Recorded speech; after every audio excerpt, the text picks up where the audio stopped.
humanity learned the Earth's magnetosphere would collapse sometime in the next half-century, eliminating all life on the planet.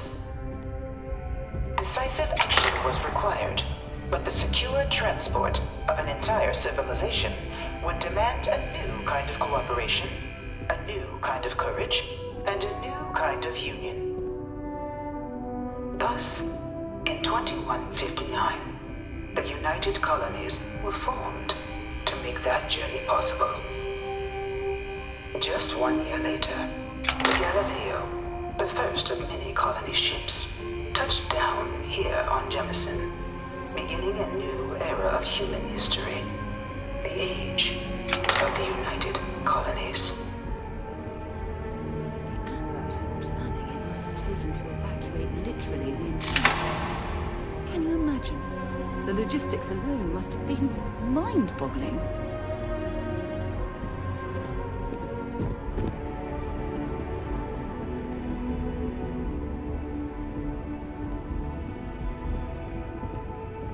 By the way, Sergeant Yumi was looking for you.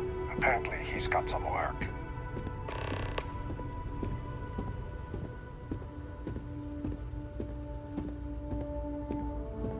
From their foundation, the United Colonies strove to provide all their citizens with opportunity, security, and peace. But there were those among the UC that still wanted something more: independence. So in 2161, the UC issued the Centaurus Proclamation, granting UC citizens the right to settle distant worlds and form their own sovereign powers. It wasn't long before the first new faction, the Free Star Collective, was formally organized in 2188, later followed by House Maroon, revealing themselves to the universe in 2230. The result of the Centaurus Proclamation has always left me torn. So much conflict arose as a result. Was it worth it?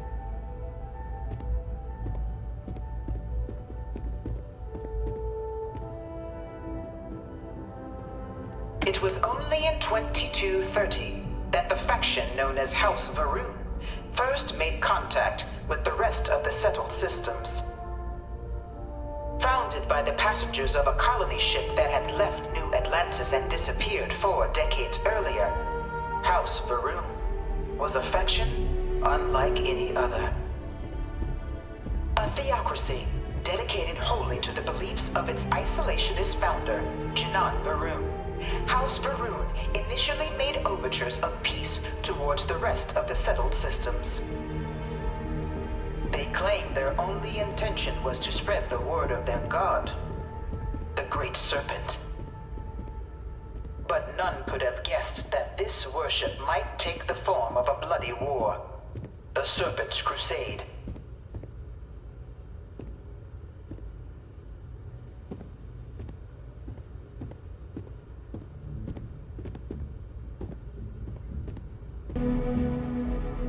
The Freestar Collective was initially founded in 2188, when the citizens of Aquila banded together with the pleasure city of Neon in mutual defense.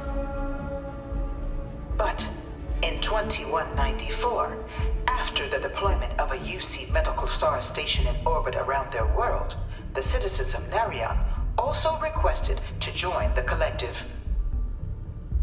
The resulting rise in tensions between the Freestar Collective and UC culminated in the settled system's first intergalactic conflict, the Narion War.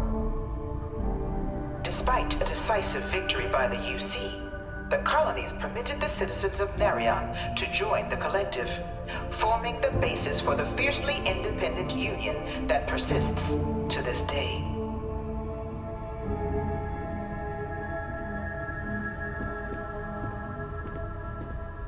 Please don't touch the displays.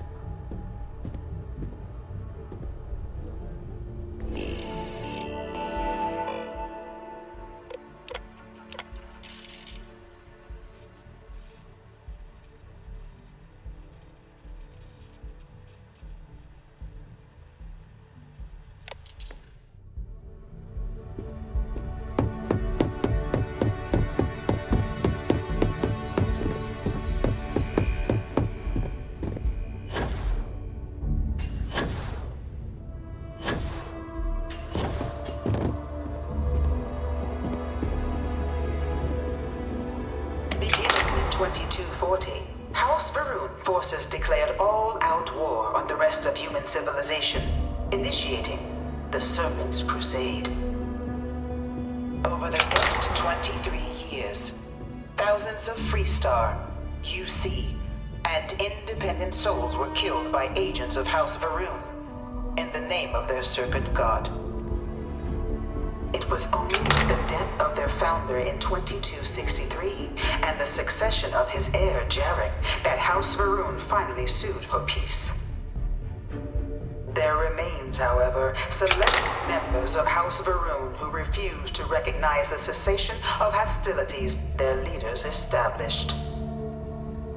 Even after House Varun's mysterious disappearance, these zealots remain a threat to all who encounter them. Their pacification, a goal of all space.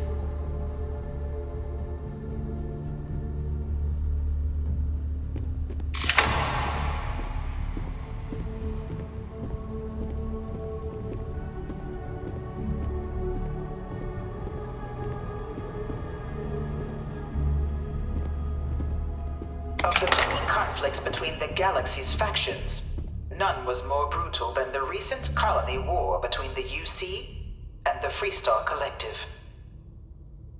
Set off by the unauthorized Freestar colonization of Vesta's Pride in 2308, a direct violation of the Nerion Treaty, the colony war spread quickly across the galaxy.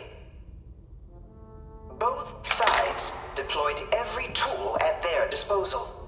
Armadas of warships, mechanized combat platforms, or mechs.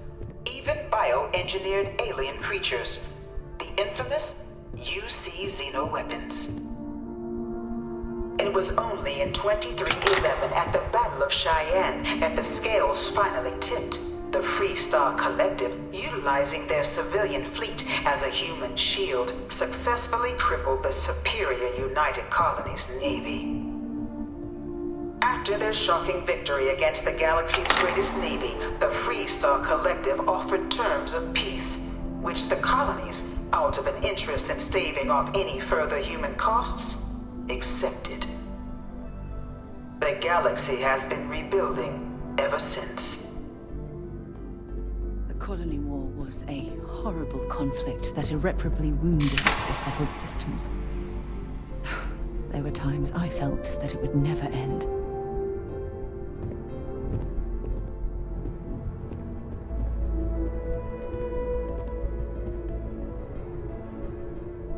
Few settled worlds were left untouched by the colony war. But nowhere could the viciousness of modern warfare be seen more clearly than on the Freestar planet of Nera.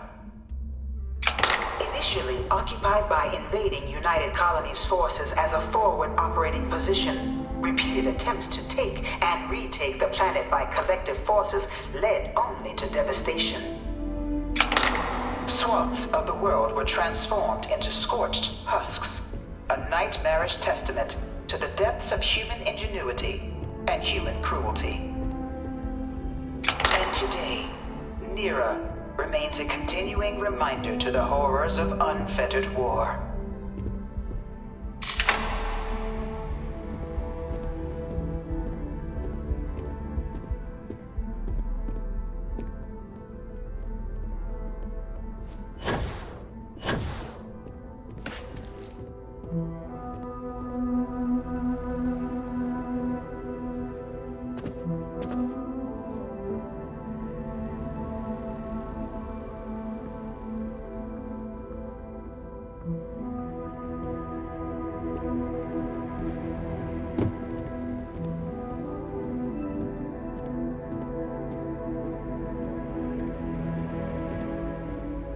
This thing's like an artist's rendition, right? No animal can be this ugly in real life. No one knows how they move between planets. I wonder if they can grav jump or something.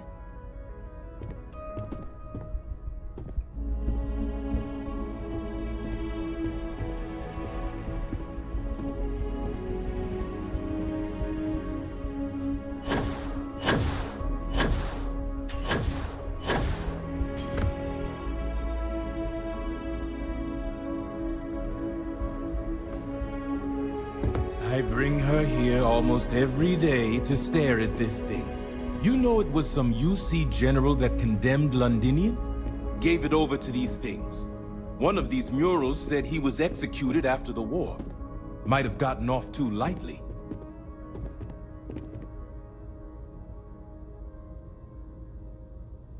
In the midst of the colony war, a different kind of tragedy struck the UC city of Londinian. A newly constructed but critical supply center for the United Colonies' war effort, Londinian found itself overrun by one of the galaxy's most mysterious predators, the Terramorph. A rare but pervasive threat to all human-settled worlds, Terramorphs swept over the city, seemingly out of nowhere, on a scale never before seen in recorded history. Valiant efforts by the UC military slowed the onslaught, but the creatures proved unstoppable. Ultimately, the decision was made to destroy the Londinian spaceport, sealing off the city, the outbreak, and its citizenry from the galaxy at large. The tragedy of Londinian is mourned by the UC to this day.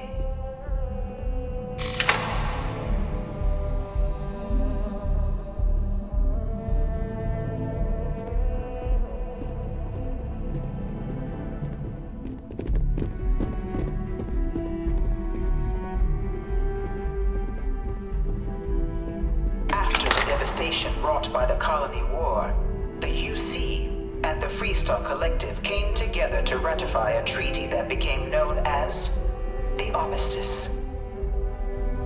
Both sides agreed to a vast reduction in standing forces, and that xeno-weapons and mech warfare would be outlawed. All related research was sealed away, accessible only in cases of dire emergency. But the Collective had another demand, that the active commanders of the UC military stand trial for their actions. The United Colonies, in the interest of peace and galactic security, agreed. In 2311, 3 United Colonies senior officers were found guilty. Commander Henry Durant, General Indira Rastogi, and Fleet Admiral Francois Sanon, known better as Ve Victus. All were sentenced to death for their actions, bringing the colony war to a close and returning peace to the galaxy at long last. I was a strong supporter of the Armistice. All of the terrible weapons that both sides used against one another. It had to end.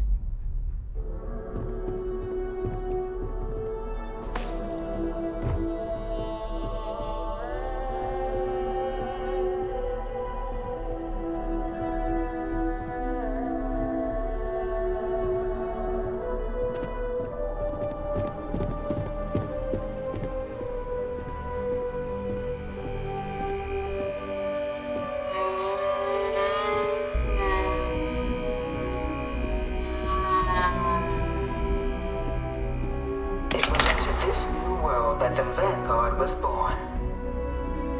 An official branch of the UC Navy, the Vanguard is the United Colonies Volunteer Fleet, serving a myriad of security, logistical, and reconnaissance roles. And after a sufficient length of service, UC citizenship is guaranteed to every Vanguard member. Open to all captains, regardless of origin, the Vanguard is leading the charge to protect and support the citizens of the United Colonies, wherever in the galaxy they may be.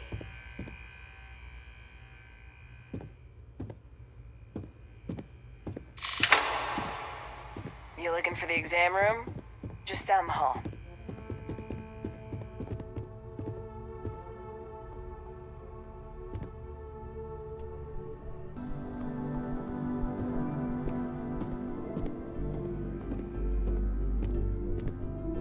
No one is born a United Colonies citizen. Only through service to the UC can one hope to earn one's citizenship. But the UC prides itself on taking care of its people. Cost of living controls means citizens pay less than their foreign counterparts for needs big and small. All citizens are issued a grant upon joining to get themselves on their feet. And only UC citizens have the opportunity to purchase property, getting the chance to live in one of the most beautiful cities in the settled systems. By joining the Vanguard today, you too can begin earning your place here, in the heart of galactic civilization, as a citizen of the United Colonies.